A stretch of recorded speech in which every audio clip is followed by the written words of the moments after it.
Oklahoma City, Oklahoma, Corken was founded in 1924 as a water pump distributor. In the early 1940s, the company entered the liquid gas industry and quickly gained market recognition for its quality line of pumps. Corken now has over 50 years' experience in the design and manufacture of liquefied gas pumps and is recognized as a world leader. Another key to Corken's success is its strong commitment to product training. Over the years, Corken has held product training seminars all over the world. This training video will explain in detail the proper procedures for disassembly and assembly of the Coro-Flo liquefied gas pump. The topics covered are safety tips, disassembly of Coro-Flo pump, assembly of Coro-Flo pump, troubleshooter's guide for operating motor, tools required for disassembly and assembly of the pump, safety tips. First, periodic inspection and maintenance of Corken pumps is essential. Secondly, inspection, maintenance, and installation of Corken pumps must be made only by experienced, trained, and qualified personnel. Third, maintenance, use, and installation of Corken pumps must comply with Corken instructions, applicable codes, and safety standards. Fourth, transfer of toxic, dangerous, flammable, or explosive substances using Corken products is at the user's risk, and equipment should be operated only by qualified personnel according to applicable codes and safety standards. And fifth, be sure to obtain and review all applicable instruction books and service manual pages before starting any of the following maintenance procedures. We're here to discuss the seal replacement on Coro-Flo pumps. This includes C models, F models, DS and DL models, all Coro-Flo pumps. The only other problem that you might have with a Coro-Flo pump would be in the case of the C model, the motor, or the F model, DS, DL model, the frame bearings. The best way to find out whether the bearings are bad would be a roughness in the bearing, noise, or if there was any shaft movement, either in and out or up and down. Other than that, the only problem that you'd run into with the Coro-Flo pump would be the seal assembly. Always remember before beginning repairs to depressurize the system, checking to make sure there's no pressure at the pump end before any maintenance is done. We want to point out a couple of things on the pump before we begin. On Coro-Flo's, if there is no nameplate and you don't have a model serial number to be able to tell, on the front of the pump there's a stamped number on the cover that'll designate the model number, and also on the back of the casing, a 0 being a 10, 2 a 12, 3 a 13, 4 a 14, etc. The other important point would be the rotation arrow that shows direction of rotation. This is only important on the C14, F models, and DS and DL models. The small C model motors will only run one direction. The only other things we want to point out here is the pipe plugs. The 3/4 inch auxiliary discharge plug can be used in simplifying piping on tight configuration dispensing units. Also, the 1/4 inch pipe tap on the discharge nozzle could be used for a pressure gauge. From here we'll begin the removal. Remember, all the seals are the same on all Coro-Flo's, whether they be a C model, an F model, no matter whether they're a model 10, a model 12, a model 14. One of the questions that's frequently asked is what causes seal leaks. It's a difficult question to answer. Typically it is from either dry running or foreign material. Remember that they're easy to change, and it's typically easier to change the seal assembly while the pump is still in the piping than it is to disassemble the piping. Now we'll go into the removal of the seal assembly. Begin with, remove the front pump cover bolts.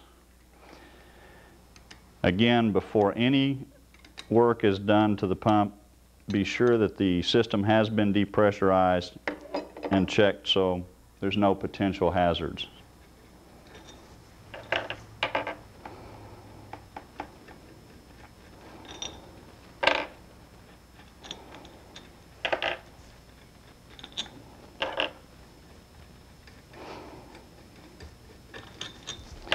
Now there are 2 bolt holes, threaded connections in the front of the cover. In normal situations they're not necessary, but they can be used as pull bolts or jacking bolts to remove the cover.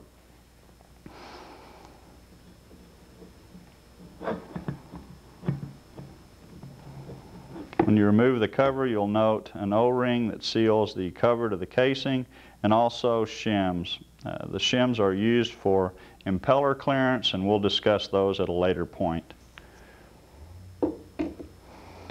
At this point, it's necessary to remove the impeller. There are threaded connections that you can use one of the existing bolts to remove. The impeller should float, which makes it easy to remove. At this point, you'll also notice a number stamped on the impeller that designates its model number. This one being a 0, meaning it's a Model 10 pump. One thing I do want to point out is the potential of dry running. We mentioned that that's a cause of a seal failure. If you ever see a discolored impeller such as this, it's a sign of dry running or running with no product in the pump. The impeller itself is not damaged, it's just been discolored from heat. Next, we remove the woodruff key. People do use screwdrivers, tap them from the end. The main thing is do not use a screwdriver to drive it down from the top. Potentially you'd bend the shaft, causing a repetitive seal failure. The easiest way is use a pair of side cutters and remove the woodruff key. At this point, it's necessary to lock the shaft using a screwdriver through the back of the fan, holds the shaft in position, and remove the sleeve screws.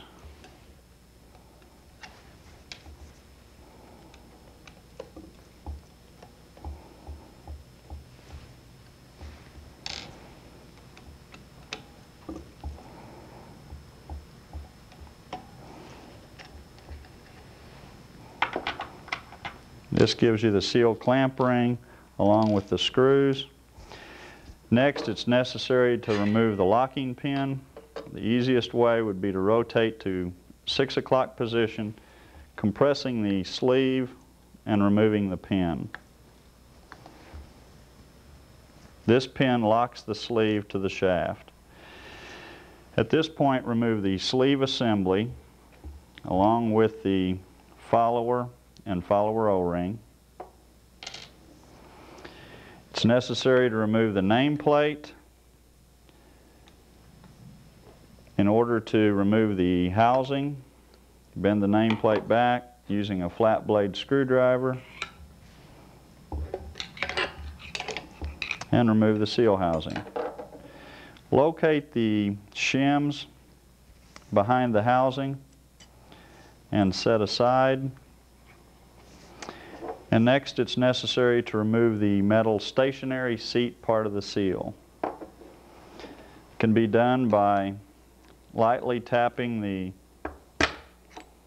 seal seat to remove from the housing. At this point, it's necessary to clean up the inside of the seal housing and the outside of the seal housing before reassembly. Next, it's necessary to remove the casing O-ring. This can be done either with a probe or a pick. Remove the O-ring from the casing. And it is necessary to be sure that the groove in the casing is clean. Typically, I use either air or WD-40, some kind of a spray lubricant, to rinse that groove out before installing the new O-ring. That's all that's necessary on the disassembly of the pump. Clean up all the parts before we begin the reassembly. I want to point out, when you buy a new seal assembly for any of the Coro-Flo pumps, that assembly includes the O-ring, the pin, the woodruff key, the screws, the clamp ring, the O-ring, the follower, the seal assembly, the metal seat, a red and green shim, the O-ring for the cover. So it basically includes all the parts except the cover, impeller, casing, motor, seal housing, and the metal shims for the seal housing in the new seal assembly.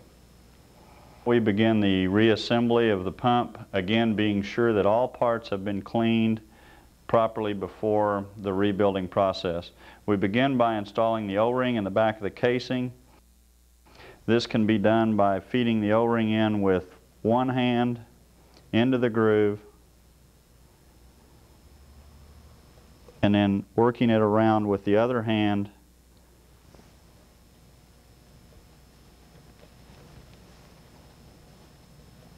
until it pops into the O-ring groove.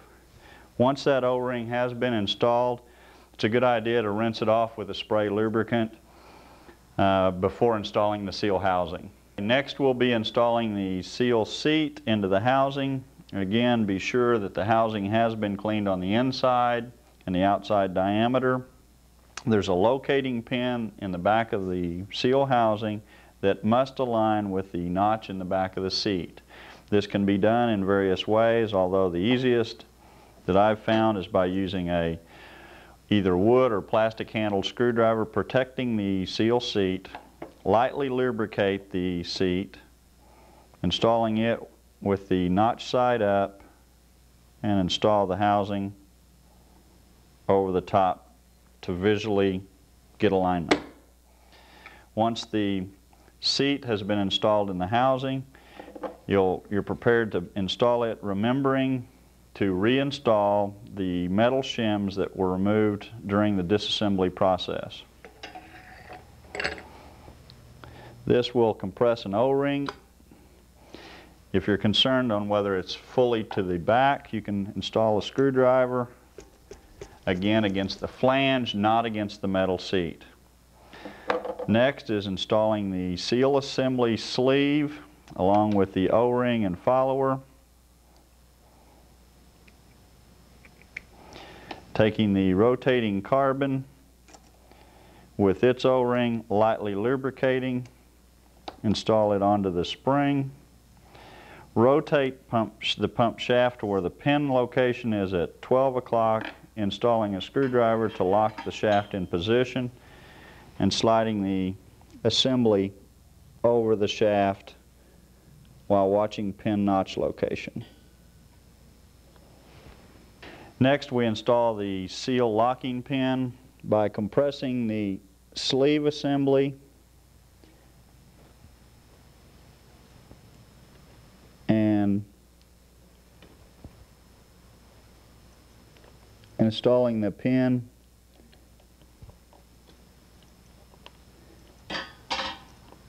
into the shaft. Proper installation should have movement behind the pin, although not being able to miss a line out of the groove. Next, we install the seal clamp ring along with the 3 screws. This can be done with a magnetic screwdriver or just standard screwdriver. It's better to install all 3 screws before tightening and tighten evenly, remembering to get them snug but don't break the screws.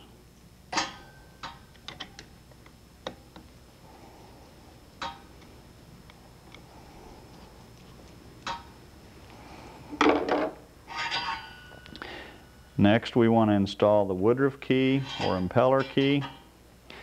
This can be done in various ways, although using a pair of vice grips or channel locks, you want to be very careful not to damage or mark the bottom of the shaft, as the impeller needs to float freely. One of the easiest ways I've found is install the key to where it's positioned near center while using an adjustable wrench, tightening and rocking back and forth until the key is both fully installed and flat. If the key's been properly installed, the impeller should slide over and go all the way to the back of the casing. Next, we want to discuss the shims. The red and green shim on the cover is used for impeller clearance. This is to adjust the side clearance or float. The proper clearance can be attained by cleaning the surface of the casing off and the surface of the cover, removing one shim at a time, bolt the cover up, rotating the pump with a screwdriver by hand until either it rubs or it locks up. Again, normally you would begin with the same amount of shims that was in the pump during disassembly, then remove one shim, install the cover, bolt it up, rotate the pump, keep removing shims one at a time until it either rubs or locks up. Then put one back in. The cover then is installed with the O-ring, being sure that the name Corken is even with the pump casing to align ports, bolting the cover down,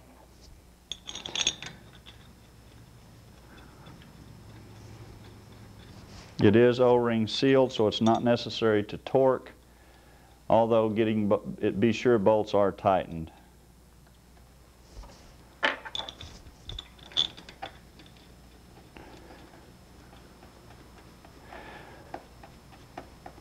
Once the cover has been installed, it's recommended to rotate the pump a few times to make sure that the impeller doesn't rub, and also align the seal faces before pressurization. If the pump is going to be stored, it's advisable to fill with some kind of light oil to protect for storage in the warehouse. Rotating the pump to be sure the impeller turns freely, and install the nameplate.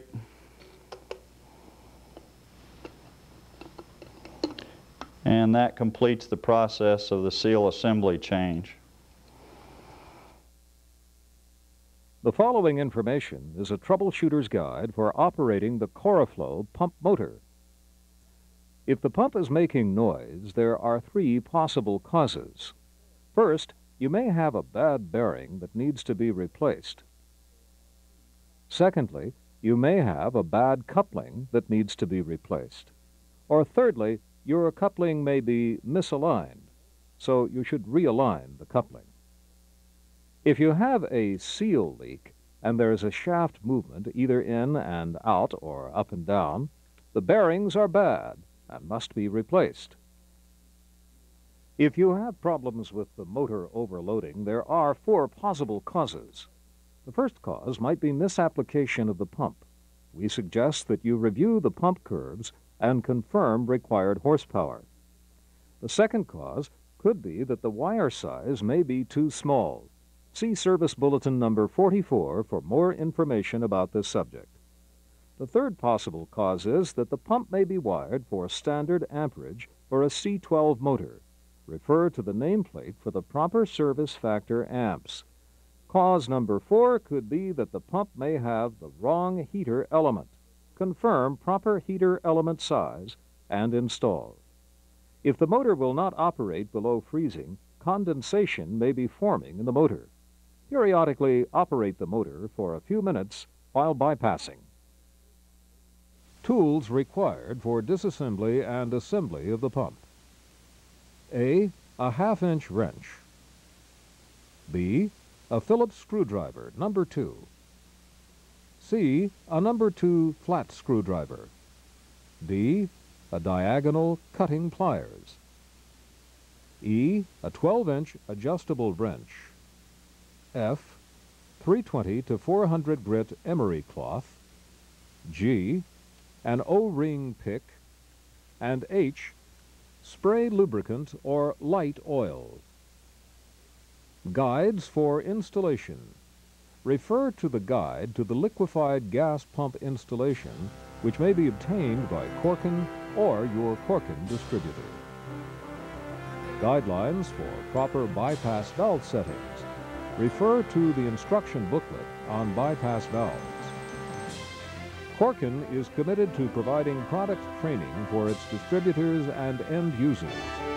For additional product literature or training videos, contact Corken Incorporated, Post Office Box 12338, Oklahoma City, Oklahoma 73157. Or you may reach us at our email address or visit our website,